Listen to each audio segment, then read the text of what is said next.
Vùng đồng bằng có ý nghĩa quan trọng đối với tôi. Tại vì đây là nơi mà tôi sinh ra và lớn lên. Nó gắn liền với gia đình tôi. The Mekong Delta is located in southern Vietnam and is one of the largest rice-producing regions in the world. Việt Nam đang trong cái giai đoạn phát triển công nghiệp hóa và hiện đại hóa. Và để đáp ứng cho cái nhu cầu phát triển kinh tế thì cần một cái lượng điện rất là lớn.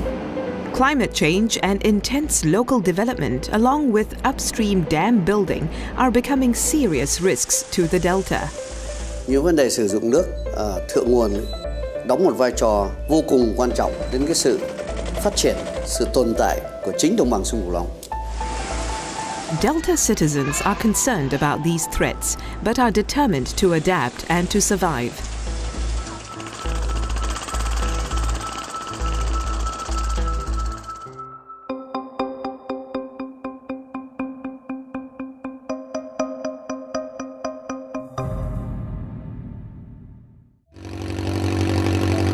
From its source in the Tibetan Plateau, the Mekong River travels over 4,000 kilometers through 6 countries, eventually flowing through the vast Mekong Delta of Vietnam and into the sea.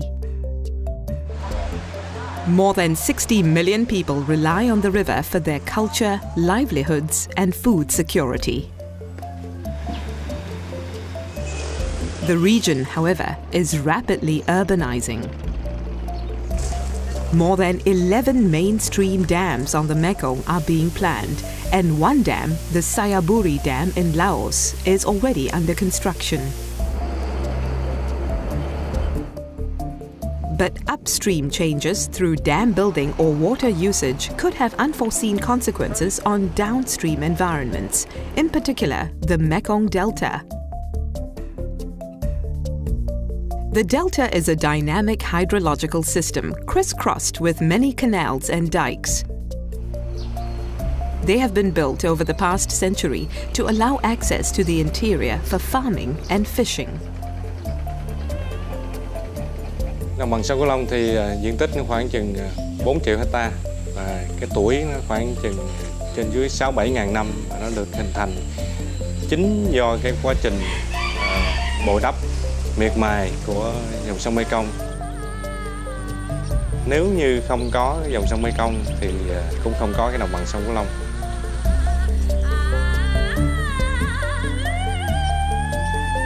Every year, about 165 million tons of sediment are deposited. These sediments created a fertile delta as well as a unique water lifestyle for its people. Đồng bằng sông Long với dân số khoảng 18 triệu, chiếm cái lượng gạo sản xuất ở đồng bằng sông Long là chiếm trên 50% cái lượng gạo sản xuất của Việt Nam và từ 90-95% cái lượng gạo xuất khẩu. Rice, fruit, shrimp and fish exports make the delta a real moneymaker for Vietnam's economy, and the government would like to see it produce even more. But it just might not get that chance. Đồng bằng sông Cửu Long hiện nay phải đối mặt với hai cái thách thức lớn. Đó là sự phát triển và sử dụng nước ngày càng nhiều ở thượng nguồn.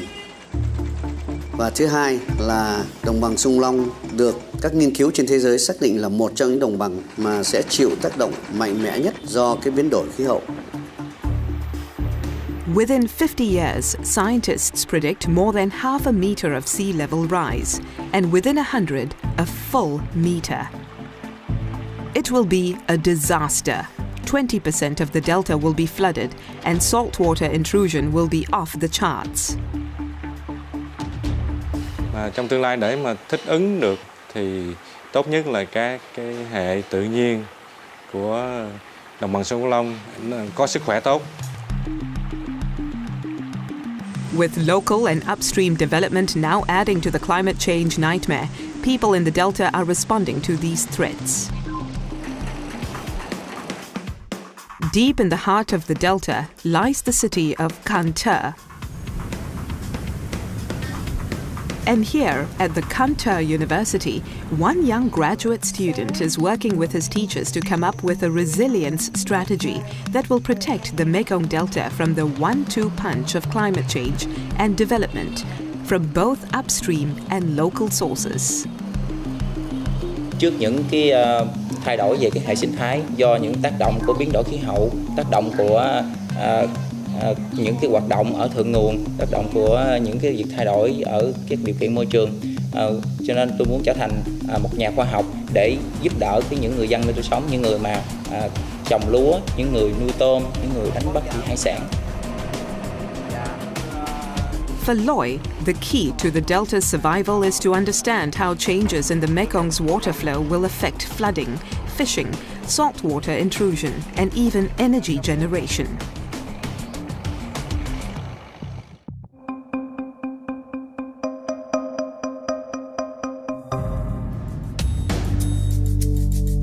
Traveling from Kantar University to An Giang province in the Upper Delta, Loy and Dr. Lê Ang Thon are looking for examples of how local dike building is interfering with the natural flood pulse of the Mekong, and if construction of upstream dams will cause even more harm or perhaps help the situation.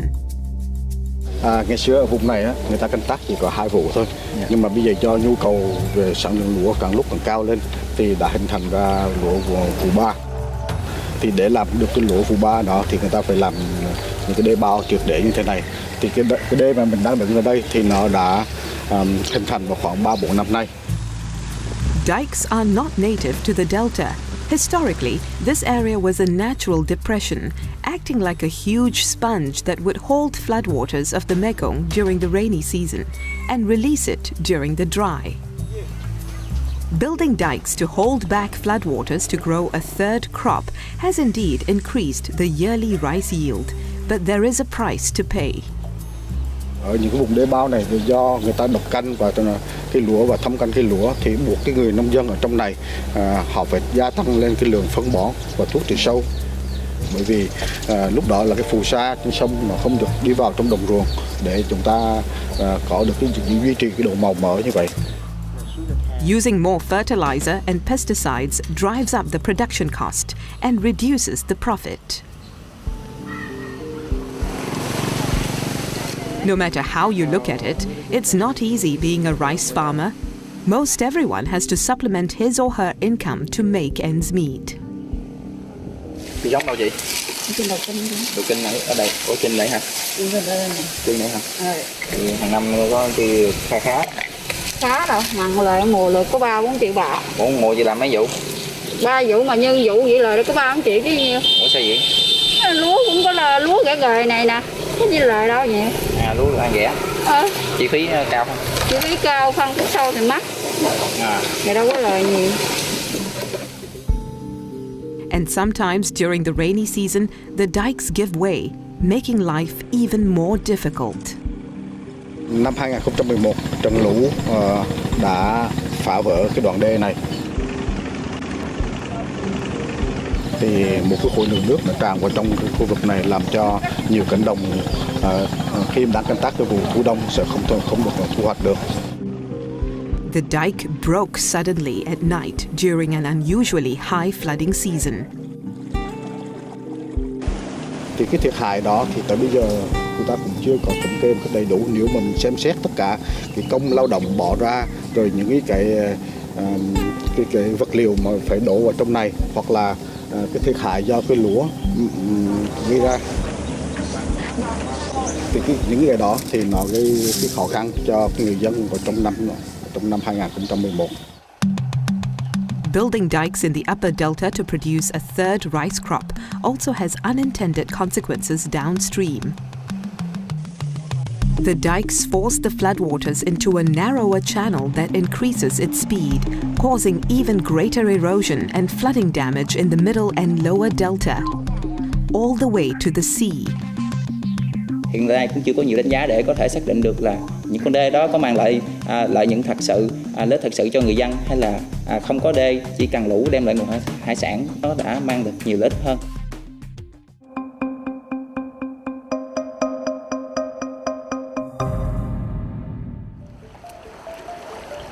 The Mekong River is home to more than 800 species of fish, making it one of the world's most valuable inland fisheries.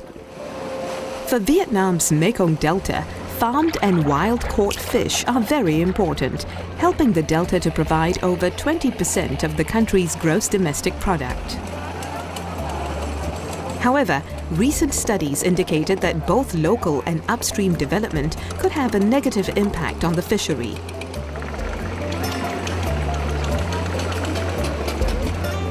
The Vam Nao River is located in the upper delta. It is 6 to 7 kilometers long and connects the two main branches of the Mekong River as it enters Vietnam. Mr. An is a young fishery scientist who for the past 7 years has been collecting data on the Vam Nao. He wants to know if there's been any change in the fish population for this part of the delta. He works with local fishers to record data from their daily fishing activities, total catch per day, number of species caught, and so on. Theo kết quả nghiên cứu của chúng tôi thì cái sản lượng khai thác của ngư dân nhìn chung là có khuynh hướng giảm theo thời gian. Ví dụ giống như năm 2007 thì chúng tôi ghi nhận được là 129 loài chúng tôi ghi nhận được, và đến năm 2012 là chúng tôi chỉ ghi nhận được là 109 loài. Do đó là khi bất kỳ một cái hoạt động nào mà ảnh hưởng đến cái đường di cư của chúng, giả sử như là xây đập hoặc là đê bao chẳng hạn, thì đều ảnh hưởng đến cái nguồn lợi thủy sản. Khi đó thì chúng có thể là thay đổi cái chế độ dòng chảy. Và cái thứ hai, đa số các loài cá của đồng bằng sông Cửu Long là cái loài cá mà di cư rất là xa, có thể là xuyên biên giới giữa nước này giữa nước kia. Little is also known about how upstream basin development will impact the Delta's almost $2 billion a year aquaculture business. Big hulled boats filled to the brim with water are used to transport the cultured catfish from farm to processing plant.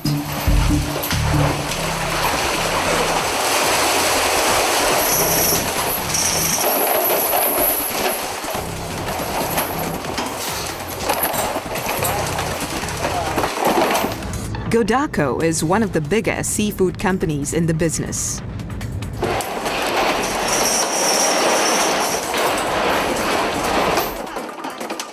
Công ty chúng tôi chuyên về kinh doanh và chế biến xuất khẩu thủy hải sản. Chúng tôi xuất khẩu ở các thị trường trọng điểm như là châu Âu, Mỹ, châu Á.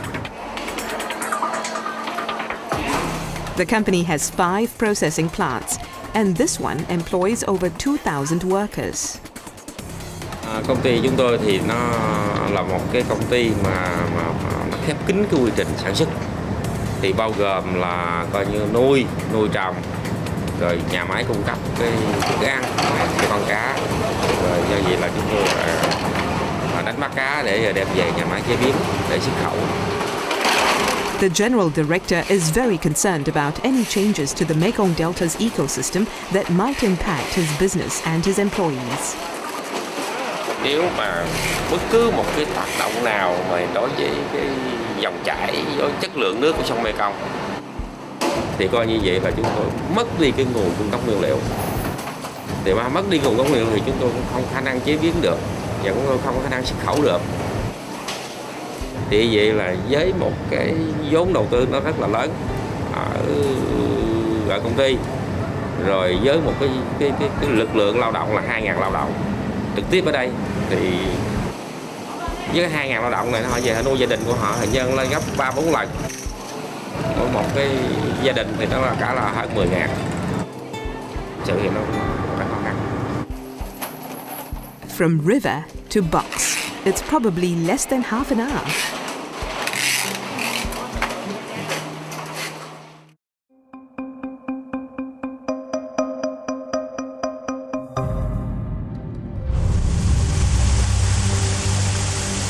Ever since the Delta's conversion to a highly engineered production plant for rice and fish over the past 2 decades, saltwater intrusion has been a problem. With climate change and upstream dams going in, it's going to be an even bigger problem. Hoặc là To help local communities cope with the issue, Dr. Duong Van Ni of Kanto University is developing a salinity monitoring system that just might give farmers the edge to survive in this highly fluid environment. The town of Nagan Dua is pretty much in the heart of the delta, and for years it has been plagued by saltwater intrusion. Mr. Kuong is a typical farmer in these parts, and typically he grows 3 types of crops: rice, reed for mat weaving, and shrimp. Thì với 3 cái mô hình canh tác như vậy thì chú Cương cần phải rất nhiều nguồn nước khác nhau, từ nước ngọt, nước mặn và có thể là nước phèn chẳng hạn. Nhưng mà trong cái điều kiện hiện tại thì nó có nhiều tác động đến nguồn nước mà có thể làm ảnh hưởng đến cái nguồn canh tác của chú Cương. Rice needs fresh water, shrimp brackish, and mat reeds can live in something in between. Unfortunately, the water in the canal that supplies Mr. Kuong's fields is not always fresh. Local environmental conditions and usage can quickly change the water from fresh to salt without advance notice. Changing water conditions can destroy a farmer's crop or shrimp pond almost overnight. A problem for farmers that the saltwater monitoring system just might be able to solve. At this point, the project has more than 300 farmers in 7 coastal provinces, routinely taking salinity and acidic readings at specific sites.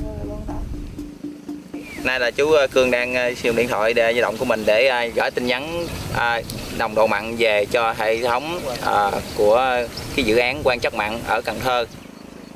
Ở trên hệ thống thì sẽ có một đội ngũ các cán bộ cũng như là các cộng sự thu thập tin nhắn rồi xử lý cơ sở dữ liệu bằng cái phần mềm mà được cài đặt sẵn. Once enough data is collected, the project will be able to predict real-time fresh and saltwater flows in the canal systems.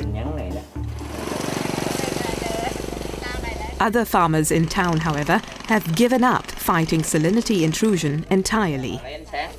Không làm lúa được là vì đất mình bị phèn, bị mặn nữa. Giờ nó ngã mà không có ngăn được cho nên mình lúa nó thất. Chuyển sang cái nghề này nó chỉ phèn chỉ mặn hơn. The reeds are harvested, made into floor mats by family members and then sold by a middleman in the big cities. Lời nhiều thì nó không có lời nhiều mà nó ổn định hơn á, ổn định hơn cái vụ mà các cái vụ kia thì nó có mùa. Còn này kiểu mình quanh năm, không có thất nghiệp. Nhưng mà chị Út cái 2 cái màu này, chỗ này màu vàng, chỗ kia màu xanh là cái kia rất non hả? Cái kia là nó non, nó mới lên đó. Còn cái này giờ nó màu này là màu đợi phân nè. Mình luyện phân lên là nó lên cái màu xanh đó. Trời, cái này uổng quá nè, cái này nè. Xe cối này. Này thật sự uổng quá, mà sao mà mình không... Đấy làm gì? Mình không tận dụng mình xe được cái gì hết chứ. Xe gì? Có một mình mần không có sể. Kiếm mình nữa đi. Kiếm nữa biết mần hay là báo đây nè.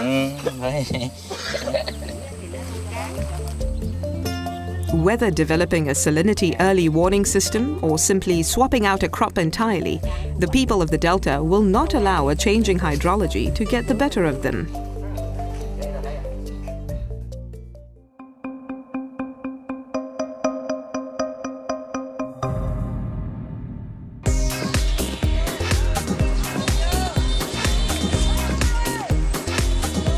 Vietnam is a country of youth and unbridled enthusiasm for the future.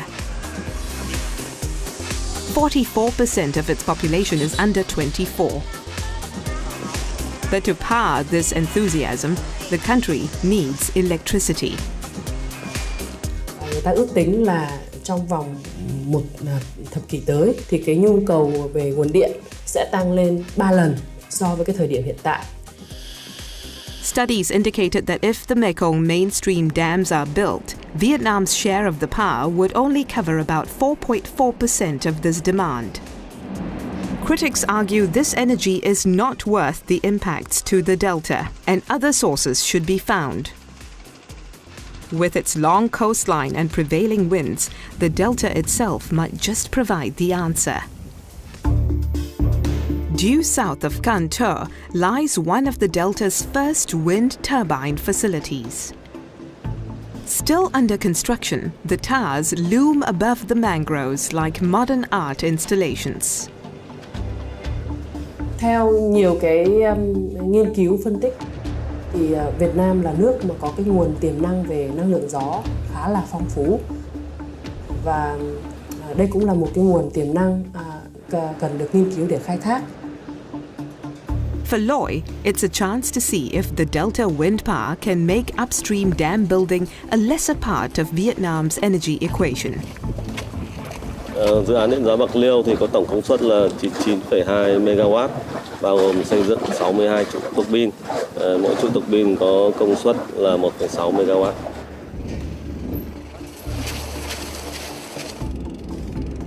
Khi xây anh thấy khi mình xây nhà máy điện gió và nhà máy thủy điện thì anh thấy cái nào nó an toàn hơn, cái nào nó ổn định, nó bền vững hơn.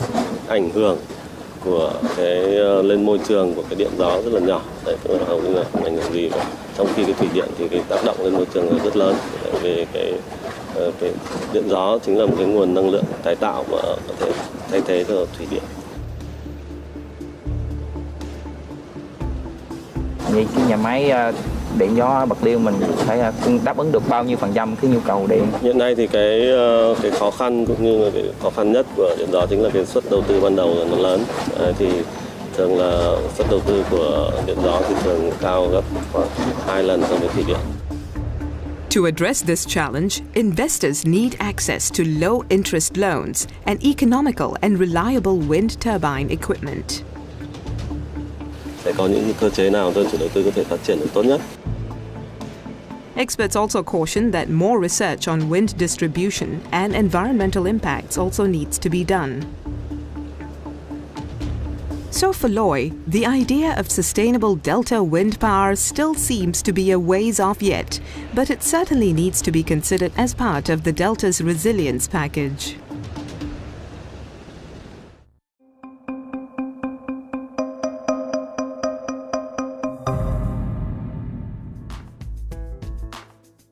Đồng bằng Sông Long như thế là được coi là bị chịu tác động kép, sẽ chịu những thách thức chịu tác động kép của vấn đề phát triển và biến đổi khí hậu nước biển dâng. Trong cái trường hợp như thế thì rõ ràng có mấy cái vấn đề mà chúng ta cần phải làm. Một là chúng ta cần phải tăng cường cái sự hợp tác với các quốc gia thượng nguồn để bảo đảm cho cái sự phát triển trong sử dụng nước trong toàn bộ lưu vực ấy. Thứ hai thì rõ ràng là phải có rất nhiều cái biện pháp về mặt công trình cũng như phi công trình để có thể giảm thiểu những cái tác động. Dòng sông Mekong nó có cái giá trị rất là lớn, nó kết nối về mặt sinh thái, văn hóa giữa các cái quốc gia trong vùng lưu vực mà hiện nay thông tin còn thiếu rất nhiều, và cái hiểu biết của chúng ta nó rất là hạn chế. Để đảm bảo cho cái an ninh năng lượng của quốc gia và cái sự phát triển bền vững là cần phải có những cái cải tiến trong cái vấn đề dự báo cái nhu cầu, cần phải đẩy mạnh cái hoạt động tiết kiệm và sử dụng hiệu quả nguồn năng lượng, có thể có những cái chính sách để thúc đẩy phát triển và khai thác những cái nguồn năng lượng tại chỗ. Đồng bằng sông Cửu Long có thể tiếp tục tồn tại, nhưng mà tồn tại trong một số thử thách mà mình phải vượt qua.